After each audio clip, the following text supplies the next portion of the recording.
I still remember the electricity in the air that morning, though I had no idea how literal it would become. I was sitting at the kitchen table, my back to the window, while Mom paced back and forth in her well-tailored black slacks. She was scanning through her email on her phone, that infamous frown of hers deepening by the second. My mother, Jeanette Polson, was known in our county as the top felony prosecutor. Her stern facade had made grown criminals wilt on the witness stand. But she was still my mom, the same person who once made me pancakes shaped like Star Trek insignia every Saturday. The same person who taught me to spot bias in news articles when I was in 5th grade. That morning, she was more exasperated than usual.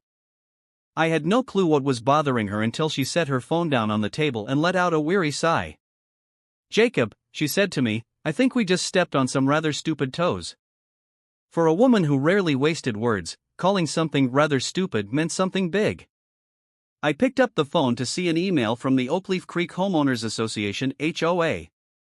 Subject line, "Final warning, $47 fine past due." $47. In all my 15 years, I'd never seen my mother panic or get angry over such a meager sum.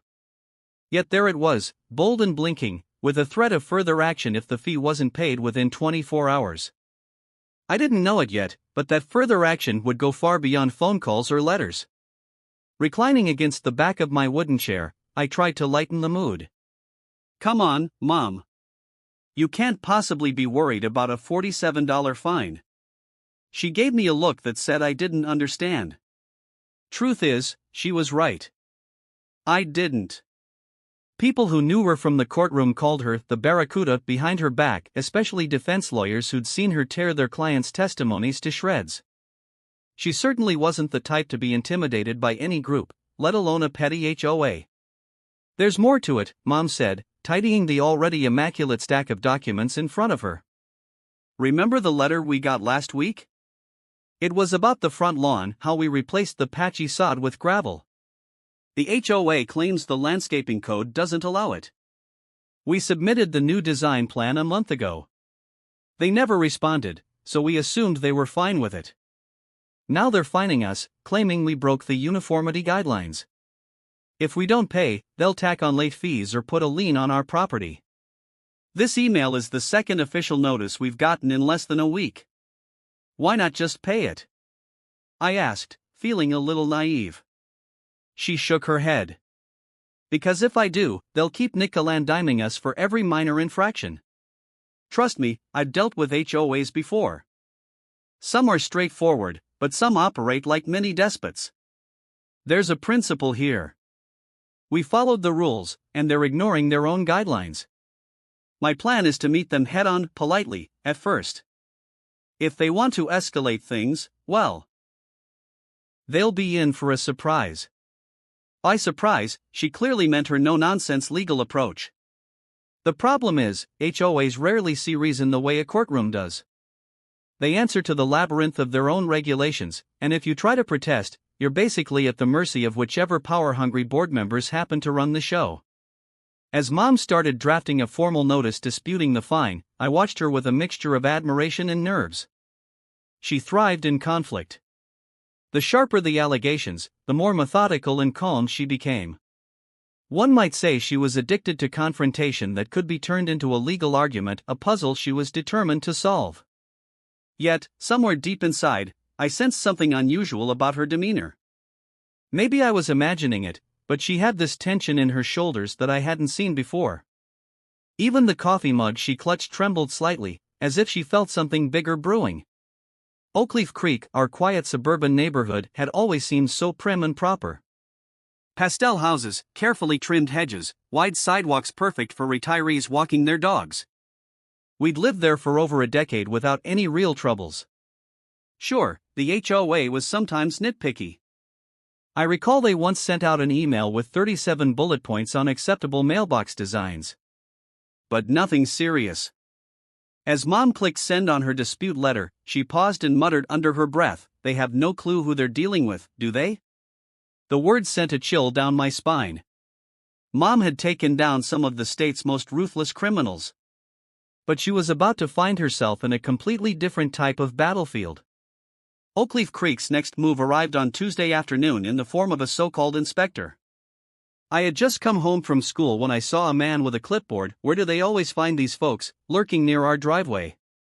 He wore a polo shirt embroidered with the HOA logo. If I recall correctly, his name was Lance. He smelled faintly of cologne mixed with mildew, like the kind you catch in a thrift shop. I found it bizarre that he didn't ring the doorbell right away. He was strolling around the side of our house, jotting down notes. He took pictures of the gravel Mom had laid down. Then zoomed in on our mailbox. That mailbox wasn't even 5 months old. But I guess it was all fair game to him. I set my backpack inside, grabbed my phone, and walked out to the driveway. "Can I help you?" I called out. He gave me a perfunctory half-nod, half-shake of the head, as if acknowledging me but not wanting to actually engage. "Just doing an inspection for Oakleaf Creek," he said.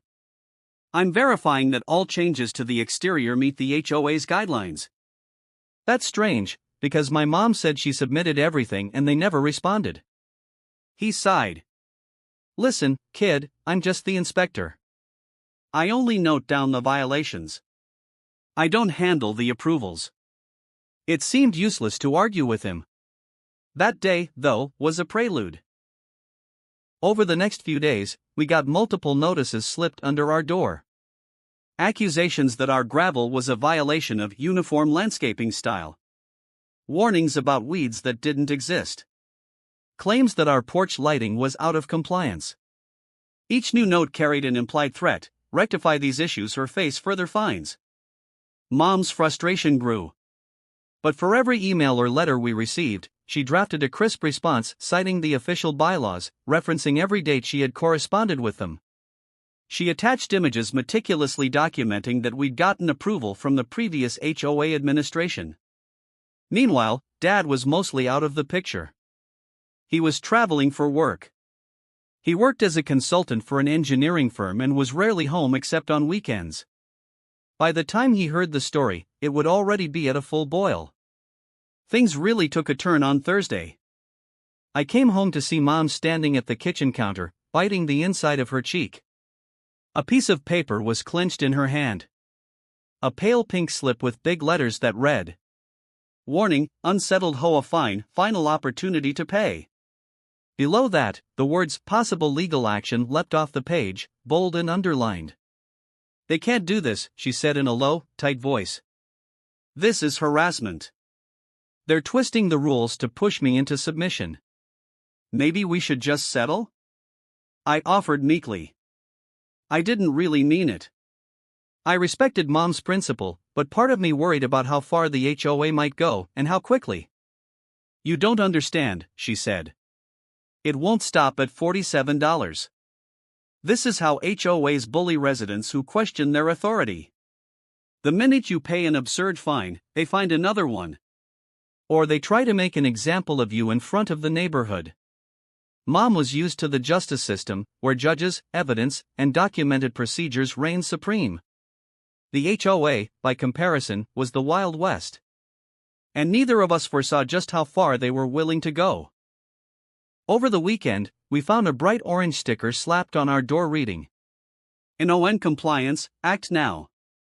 The neighbors started glancing at our house like we had turned it into a nuclear dump site. Curiously, the confrontation was becoming personal. It wasn't just a matter of them enforcing the rulebook.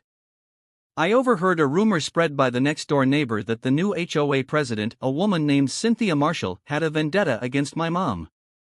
Apparently, they had tangled during some local city council meeting last year, though I had never heard about it. If that was true, this was no mere oversight or random fine. It was targeted. Mom tried calling the HOA's main office to speak with Cynthia directly. No luck. She left voicemail after voicemail, patiently explaining the situation. The only responses we got were more letters, each more intimidating than the last. By Sunday, the sense of being hunted was palpable. Our front door had become a message board for notices. The official fine had grown to $672 thanks to administrative fees, and they were now threatening daily late charges if the balance went unpaid. Mom spent her Sunday afternoon drafting a motion to file in small claims court if the harassment continued. If they want a fight, she said, they've got one. I believed her. But I also knew the difference between a legal scuffle in a well-lit courtroom and a confrontation in your own front yard. HOAs often hired private security or off-duty officers for enforcement. I had seen those rent-a-cops cruising the streets in white SUVs with community safety stickers slapped on the sides. Still, I never, not in my wildest dreams, imagined they would do something as outrageous and downright criminal as assaulting my mother with a taser. In our quiet suburb, the most dramatic thing I had ever heard of was a break-in to steal someone's lawn mower. The idea that an HOA enforcer might physically harm us seemed absurd. Until it wasn't. That next Monday, I left for school feeling uneasy. The morning sky was heavy with clouds, but I told myself it was just another day. Mom would clear everything up. She always did. Little did I know, I would never forget the events of that afternoon. That day, the tension would escalate from pink slips and orange stickers to something that changed my view of authority forever, and shattered every illusion I had about our safe, peaceful neighborhood. It was around 3:30 p.m. when the phone call came. I was still in chess club when I felt my phone vibrate. Coach Jacobs was explaining a new in-game strategy, but I could see it was Dad calling. Normally, I'd wait. But something in me insisted I answer. "Jake, buddy," Dad said in a hoarse whisper. "You need to get home." My heart rate tripled. Dad only used that hushed, urgent tone when something serious had happened. Like the time Grandpa fell and broke his hip. "What?" I asked, feeling the cold clamp of fear at the base of my spine. He paused, as if steeling himself to speak. "Your mom," the HOA security guard tossed her. "The EMTs are here. The police just arrived. Come home." I slammed my laptop shut, my chess pieces scattering across the board. I don't even remember the ride home. Someone from the chess club drove me, maybe. My mind was stuck on one sentence. They tossed her. When I got there, our street was flooded with flashing lights from a local police cruiser and an ambulance. Clusters of neighbors stood on their lawns, wide-eyed, whispering to each other. My hands were shaking so badly I could hardly open the car door. Outside our porch, I saw Mom being guided onto a stretcher. She looked furious and disoriented. Her eyes found me, and she managed a small nod to indicate she was okay.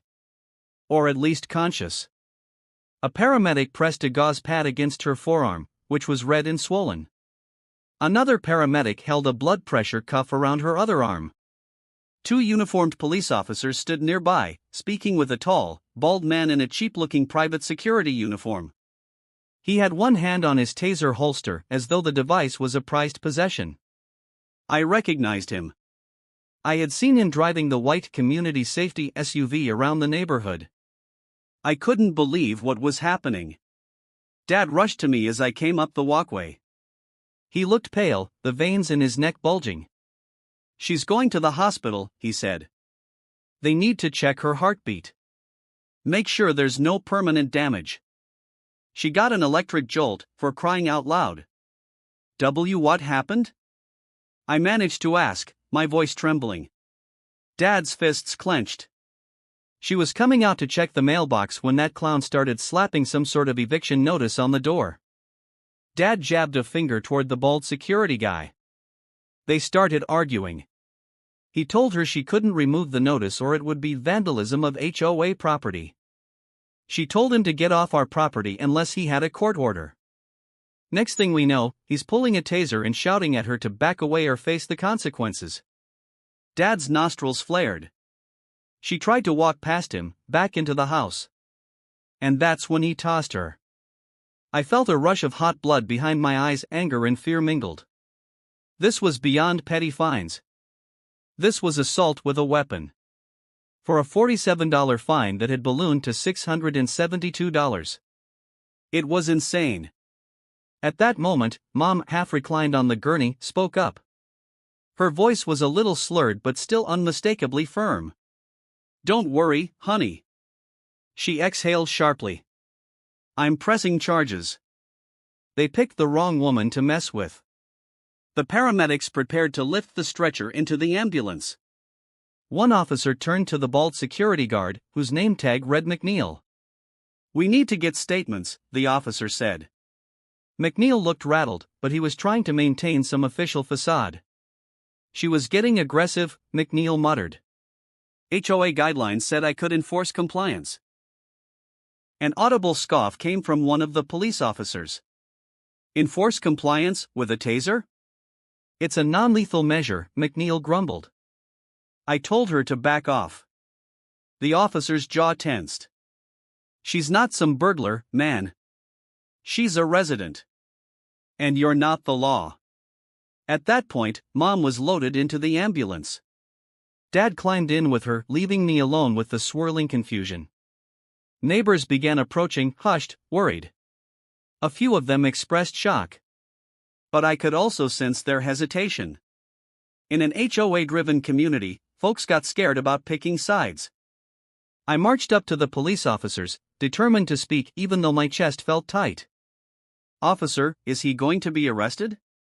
My voice shook. "He hurt my mom. He used a weapon on her." The older officer exhaled. "We're taking him in for questioning at the station. Tossing someone over a property dispute, that's obviously not standard protocol." Then, his brow furrowed. "Wait, your mother is Jeanette Polson?" "The Polson?"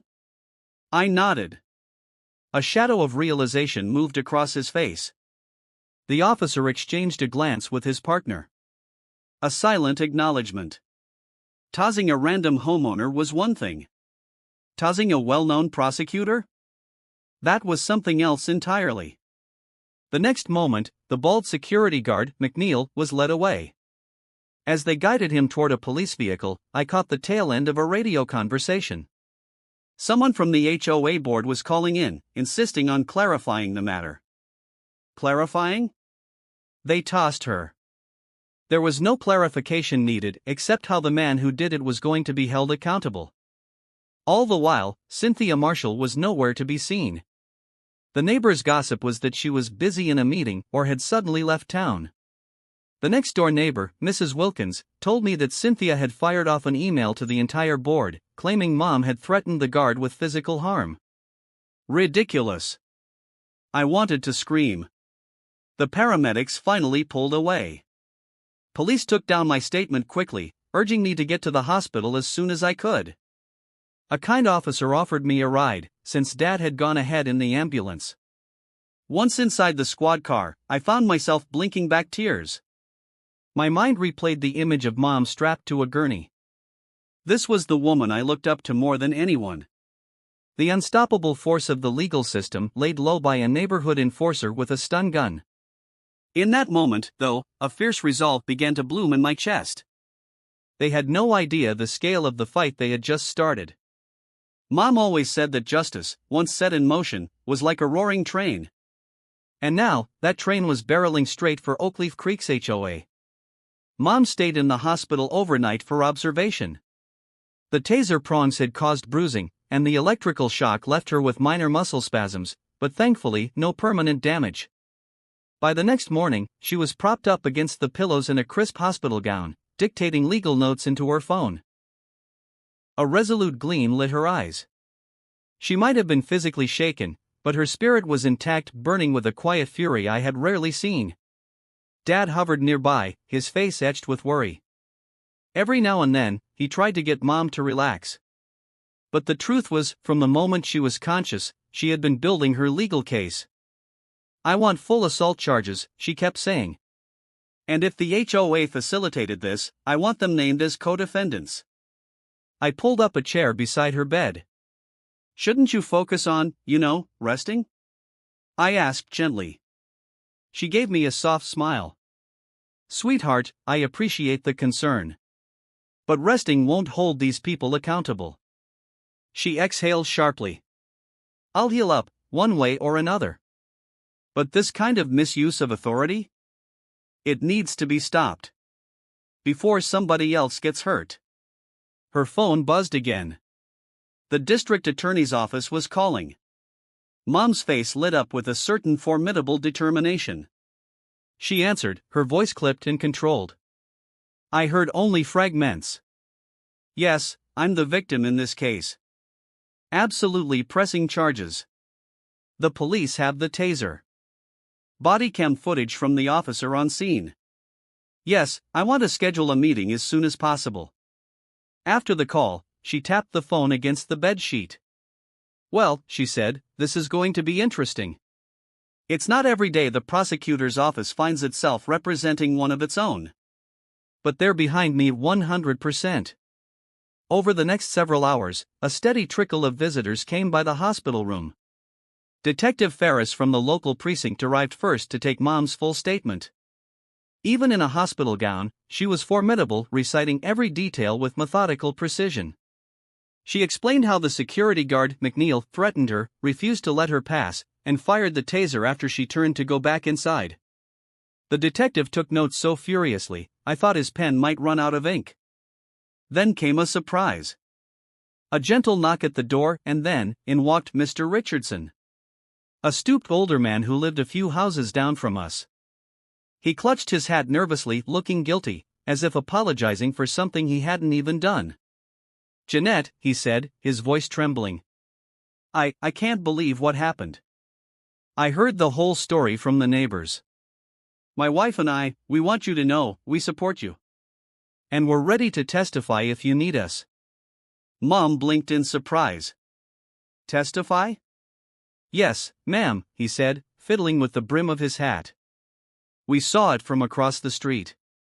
We saw McNeil push you. It was wrong. So wrong. We'll do whatever it takes to help your case. Tears welled up in Mom's eyes. In that moment, I realized that while she was tough, she appreciated the kindness of neighbors who wouldn't just hide behind closed doors. She thanked him, promised to keep him updated, and said his testimony could be crucial. That evening, the story hit the local news. Security guard tases county prosecutor in HOA dispute. I got texts from classmates who saw it on TV. Social media lit up with outrage. A small group of older Oakleaf Creek residents rallied around Mom, praising her for standing up against an increasingly tyrannical HOA board. Others seemed spooked, worried that the entire community would face negative publicity. One rumor in particular spread like wildfire. Cynthia Marshall, the HOA president, had fled town. Or, at the very least, she was unavailable for comment. Some claimed she was hiding at a relative's house in another state. Mom said she had called an emergency board meeting to strategize a legal defense. Meanwhile, from her hospital bed, Mom was already drafting a civil lawsuit. Naming the HOA. And naming McNeil. He was operating under the HOA's directive, she said to Dad and me.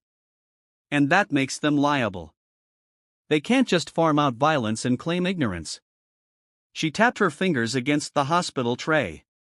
This is going to be a significant case. Dad squeezed her hand. I just want you safe, he said softly. This is all so insane. I mean, a taser? Over some landscaping gravel and a $47 fine? Mom's gaze turned distant. It's not really about the gravel, she murmured. Some people get a little authority, and it goes straight to their head. They can't stand being challenged. She exhaled sharply. Well, they've picked the wrong fight. She explained her plan. First, push for criminal charges against McNeil: assault, possibly battery with a dangerous weapon. Second, a civil suit for damages against both McNeil and the HOA, focusing on negligence and violation of homeowner rights. Finally, she wanted to petition for an investigation into the board's practices. I suspect they've done smaller versions of this to others, she said. Just never anything so blatant. Watching her strategize, I felt a fierce pride. Yes, it was terrifying to see her in a hospital bed. But she wasn't curled up in fear. She was preparing to strike back. Tenfold. Using every ounce of her legal expertise. By the time Mom was discharged from the hospital the next morning, she already had a clear plan of attack. Her arm was still bandaged where the taser barbs had dug into her skin, but that didn't slow her down. The moment she stepped inside our house, she carefully peeled away every neon-colored notice the HOA had slapped on our front door. With a determined yank, she tossed them into a folder labeled evidence. Word spread quickly across the neighborhood. A few brave neighbors came by to deliver casseroles or baked goods, the traditional suburban show of solidarity. One older couple even gave Mom a basket of homemade banana bread, whispering their thanks for standing up to the HOA's bullies. Yet, for every show of support, there were just as many folks who peered through their blinds. Oakleaf Creek was an older community, mostly retirees. People feared stirring the pot, they dreaded the idea of retribution from the HOA board. My mother, on the other hand? She took retribution as a challenge. She spent the next week gathering statements, meeting with the district attorney, and drafting her own lawsuit. The criminal side of the case moved faster than I expected. The DA officially pressed assault charges against McNeil. The police had ample evidence. The taser was recovered. Multiple witnesses confirmed that Mom hadn't threatened McNeil or brandished any weapon. Even the body cam footage from the responding officer showed McNeil's aggression. By all accounts, it was an open and shut case. A couple of days later, we got word that Cynthia Marshall had finally surfaced. She had hired a defense attorney, someone known for representing corporate clients. Rumors swirled that the HOA board was scrambling to avoid a lawsuit that could bankrupt them. A surprising number of residents were outraged by the taser incident and openly questioned the board's judgment. Some demanded Cynthia's resignation. Others wanted the entire board dissolved. Then, one Saturday morning, something strange happened. Mom was at the courthouse, finalizing some paperwork. I was home alone when I noticed a group of men from the HOA's maintenance committee standing on our lawn. They were armed with clipboards and measuring tapes. Apparently, they were doing some inspection. I stepped outside, my pulse pounding. "What are you guys doing here?" I demanded. A short man with a mustache that reminded me of a silent film villain cleared his throat. "We received a directive to re-evaluate the gravel installation," he said. "We're ensuring it meets drainage guidelines." I felt a flare of anger. "You think you can just keep harassing us?" Before he could respond, a voice behind me cut in. "This harassment stops now." Mom had arrived. She stepped out of her car, storm clouds in her eyes, her charcoal pantsuit crisp and unshaken. Legal papers were clutched under her arm. The men scattered like ants. They must have recognized her from the news coverage or simply sensed her no-nonsense aura. One by one, they retreated to their HOA-branded van. As they drove off, Mom let out a long breath. "They're still at it," she muttered. "Trying to intimidate us." Her grip tightened around the legal documents. "Well, let's see if they feel so bold after Monday." "Monday?" I asked. She turned to me, her eyes steely. "I'm filing the civil suit first thing in the morning." She smirked. "And guess who's receiving subpoenas?" I raised an eyebrow.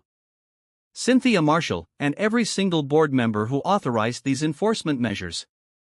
A couple of days later, the storm fully broke. Mom filed the lawsuit at the county courthouse. The claims were numerous: assault, battery, negligent training and supervision, intentional infliction of emotional distress, violation of homeowner rights. Mom made sure to list each claim meticulously, building a fortress of legal arguments. The story took over the local news cycle again, especially when the DA announced formal charges against McNeil. But what made it even bigger was a hidden trove of email correspondences that came to light during the discovery phase. Some HOA board members turned on Cynthia. They leaked email chains that revealed she had specifically instructed McNeil to use whatever methods necessary to force compliance. She had singled out Mom's name, referencing their history of disagreements at the city council. Clearly, this was personal. Once those emails went public, everything changed. Support for Cynthia Marshall evaporated overnight. Residents demanded her resignation. Sponsors and vendors that worked with the HOA board distanced themselves, citing ethical concerns. She tried to claim that her words were taken out of context, but the damage was done. In a final blow, McNeil, probably hoping for a plea deal, turned on her as well. Through his lawyer, he alleged that Cynthia had told him Mom was dangerous and had a history of violence, urging him to be prepared. It was all nonsense. But it fed into his misguided sense of authority. The criminal trial against McNeil proceeded swiftly. He ended up pleading guilty to a lesser charge of aggravated battery, receiving probation and mandatory community service. As for the civil suit, it culminated in a settlement. The HOA's insurance provider was forced to pay a hefty amount in damages and attorney fees. The HOA board was effectively dismantled. Multiple resignations followed, including Cynthia's. In the end, though, Mom didn't gloat. As I rode with her back from the settlement hearing, I asked how she felt. Relieved? I offered. Vindicated? She took a deep breath. A little of both, she admitted. But mostly sad that it had to come to this. She shook her head. This community was our home for years. It's a shame that a handful of power-hungry individuals could wreak such havoc. I nodded, thinking back to that first day of tension when she got that email about a $47 fine. How quickly it had spiraled from petty notices to physical assault. But out of that chaos, something unexpected had happened. A lot of folks in Oakleaf Creek found their voice. Neighbors spoke up, demanded accountability, and proved that even in a tight-knit community, justice has its place. As for Cynthia Marshall? The last I heard, she was facing her own legal troubles. Mom believed in the principle that no one is above the law. Not even an HOA president who thought she could bully everyone else. After the scandal, the state looked into Cynthia's finances and found some questionable discrepancies. She likely wouldn't be meddling in local affairs again anytime soon. By the time we pulled into our driveway, the sun was setting, painting the sky in brilliant oranges and purples. The gravel Mom had installed sparkled in the waning light. A testament to the absurd starting point of it all. She turned off the ignition, then rested her hand on my shoulder. Let this be a lesson, Jake. Her voice was firm. Stand your ground when you're right, even if the opposition seems massive. Bullies rely on fear. And fear is the one thing they can't handle when you refuse to let it control you. The end.